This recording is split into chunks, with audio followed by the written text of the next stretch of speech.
In the previous video, we discussed customers' needs versus wants. Want is what is known as the value proposition of your offering, also referred to as the unique value proposition, UVP, or the USP, unique selling proposition or point.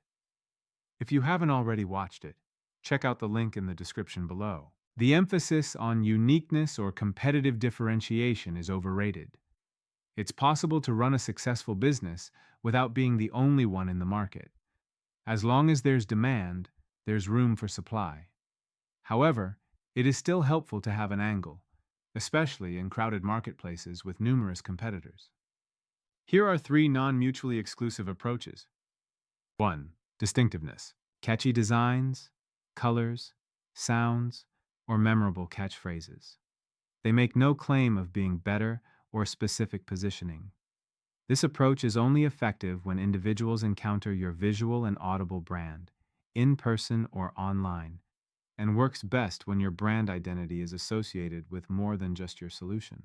Although it enables you to stand out amidst a sea of generic competitors, it is only marginally effective and is highly dependent on your budget and ability to imprint with as large an audience as possible. 2. Differentiation through reason. Even if you aren't unique, you can still claim to be better or different through association with positive qualities or specialized performance. Of course, everyone claims to be better than their next-door competitor. The crucial aspect here is to strategize on how or in which specific area you aim to excel. Being specific doesn't confine you. In fact, less is more. Trying to do too much hurts your brand and dilutes your reputation. It's hard enough to be well known for one thing, let alone many. Don't be an everything company. Instead, focus and be clear. What is your main offering? The others are your upsells or cross-sells. Diversification is a luxury reserved for those who have already established a solid reputation.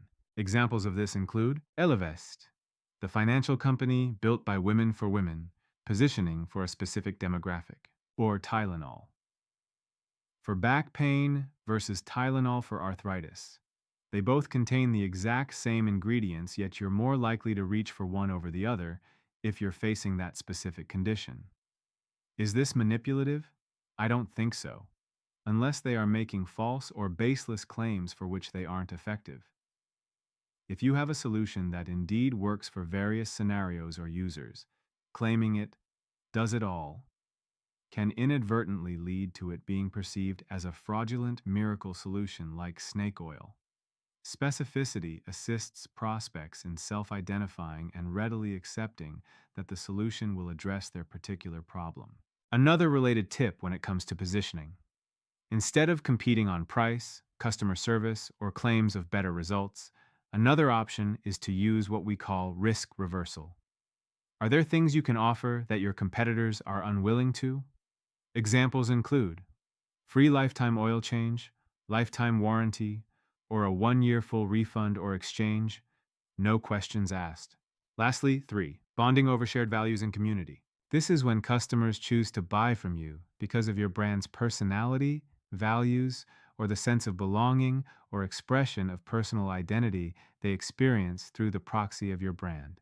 Recreational Equipment Inc., better known as REI, is one example.